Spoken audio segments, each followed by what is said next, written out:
This week is a busy week for Forex traders and futures traders as we go into an action-packed, red folder-filled week ahead. We have CPI numbers coming out on Thursday, GDP coming out for the UK on Friday. We have Jerome Powell speaking on Tuesday at 9 a.m., which of course is another interesting one. So lots of potential for some volatility this week. And what I wanted to do is go together through some chart setups and ideas for the week ahead, things that I'm looking for myself, as well as some of the trade updates that I have on my own personal trading. So let's go ahead and jump right in. I wanted to start with the US dollar against the Japanese yen, and a little bit of context for this week. We have CPI numbers coming out on Thursday, which of course is going to be probably the highlight indicator of the week, as the Federal Reserve is watching this number very closely, and the dollar, as well as other major markets like the stock market and gold, will likely very much be impacted by what the CPI numbers come out to be. So without further ado, let's take a look at USDJPY, which on a technical analysis perspective lost its steam here. On the 1 hour chart, you can see price launched all the way up to 134.5 before seeing some really strong red candles. And if you're a bear, then you were happy to see these, as this kind of killed the bull rally in its tracks. Now, as we go into this week, I want to alert you guys, if you're bearish on the dollar, if you think that CPI numbers could come out and continue to put pressure on the dollar, as well as strength to things like gold and the S&P, you may be looking to trade something like USDJPY, which perhaps you're looking at it on the sell side. This one stuck out to me because of the technical analysis perspective. It looks really, really clean with that 38.2% holding beautifully. We could perhaps anticipate a break through support, at which case a retest could offer some resistance. I know I just said a lot, but let's just say price comes down here and we break clean through that 131.4. This could be a trigger point to look for the retest and continuation of dollar yen to the short side. Let's take a look at another market, of course, that will likely be impacted heavily by this news, which is of course gold. And I'll be sort of commenting on this from the perspective of where I already am, which is I'm already long on gold. I picked up gold long at 1830 within our signals group, which is linked in the description if you have an interest in checking that out. We do it all on Discord. And I'm actually long on gold here ever since about 1830. Picked it up long with a stop below, and now this thing is running hot, continues to push higher, and a clean breakthrough past resistance, now offering some new levels of support, actually look very healthy for continuation plays going into this week. Now, of course, in my opinion, the uptrend is sort of killed, or at least put into jeopardy, if we do in fact actually break back through that level of support. So if price breaks underneath here, bulls actually might take it for a turn looking for a continuation. But for the most part, we continue to be bullish on gold until proven otherwise. I do have a position open on this one already, and I'll show you guys that trade. I'll pull this one up so you can see. So here is my trade on gold. I am currently floating $169, which is, nothing crazy, but just a small profit on this one. And the other one that I'm personally very paying attention to is, of course, the S&P. I'm long in the SP500. We'll pull this one up so you guys can see what that trade looks like. SPY is the ticker there that I'm trading, and you can see we're floating around $3,300 in profit. Both of these trades were shared inside of our Discord group, and in case you are not already inside of the Discord group and you would like to see what it looks like, you can see all of the trades that I take, as well as full explanations and breakdowns with each and every one within our Discord channel. If you're not already in there, then real quick, what I'm going to do is in the description, you'll have the ability to click a link and sign up to become a member. We are actually doing a 20% off discount sale going on right now. If you use code YTVIP at checkout, all you have to do is click the link, fill it out, and you'll actually get a fifth of the price cut off here right now, which is a great week to get involved because, of course, we are going into CPI numbers and volatility will likely be very nice and high this week. Plenty of trading opportunities. Now let's pivot from my trades and we'll keep going, and we'll take a look at another couple currency crosses that might be of interest. Pound USD breaking clean through a level of resistance that I thought we would hold. So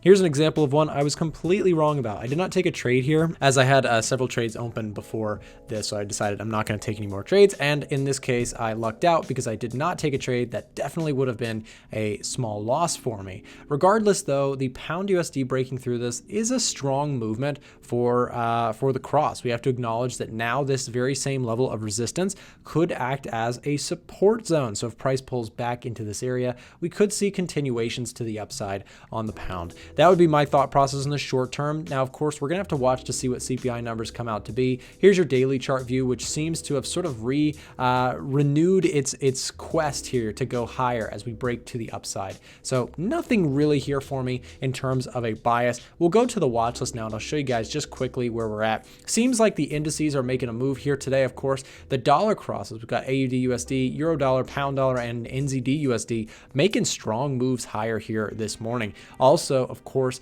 the pound, big pound movements here. Pound yen and pound dollar both up like we just saw with the pound USD. Euro pairs as well. So a lot of volatility coming into this week, and will be interesting to see if it can continue. My bet is that we have a good solid chance of seeing continuation moves as the dollar maintains more weakness. And this is what I also wanted to talk with you guys about, is the dollar itself. Look at support breaking here off of the daily chart, and this is a big deal, right? This is fresh lows for the dollar in recent history, levels in fact that we have not even seen since June of 2022.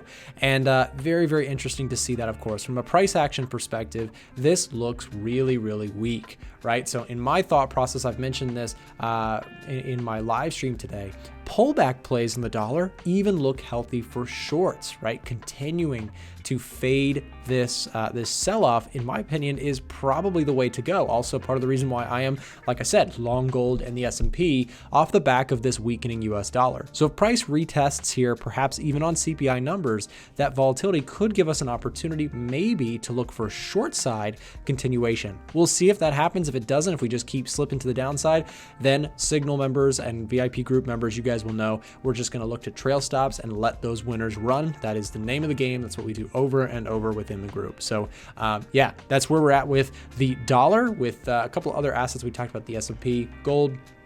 And let's go back to the watch list and see if there's anything here. So one last check at the watch list. We can see some new things popping up. US 30 showing up on the buy signal side. Euro GBP maintaining a buy. We have pound New Zealand, pound Swiss, and AUD NZD as possible sells, as well as pound yen, which might be interesting to take a look at. Is pound yen possibly ready for some sell side?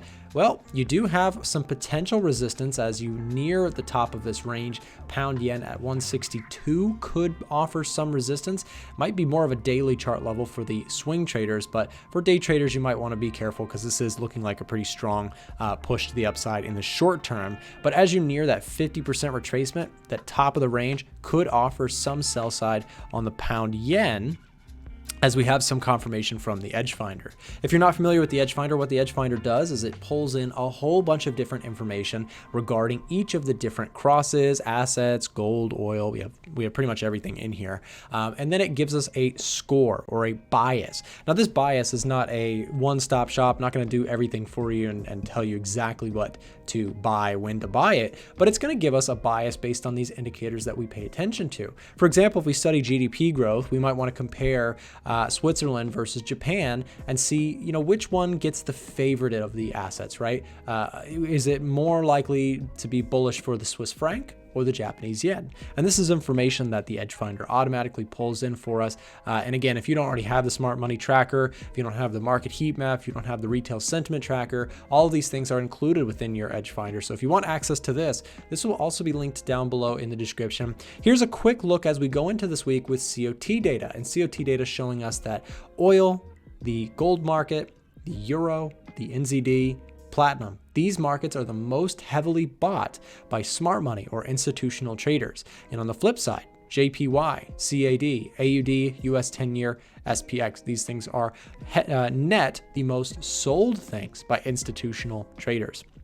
Now, this is not, again, a holy grail either, but this can be a general, rough guesstimate as to what they may be interested in continuing, right? Are they going to continue selling the Japanese yen, continue buying the oil market? These things could be taken into account in your analysis, which is what the EdgeFinder is meant to do. It's meant to help you scan through the markets at a more rapid pace and give you more ideas and more insights to make your decisions off of. So if you don't already have the EdgeFinder, check it out. This is also on sale for 20% off right now if you use the code YTVIP at checkout. And if you don't use my code, if you don't want to buy this, I understand, you can get free trials. Free trials are also linked down below in the description, and we'll put one in the comment section below as well if you want to try out the tool for yourself. Thank you guys for watching. Have a safe trading week, and we will see you back next time. It looks like you made it to the end of one of my videos. Thank you so much for supporting my content. It really means the world to me. And down below in the description, I put together some of my best resources for aspiring traders who are looking to improve. I've got some free downloads that could help you, some broker recommendations, and if you'd like to join our Discord or get access to some of our trading software, all of that will be linked down below in the description. Thanks for watching, and we'll see you next time.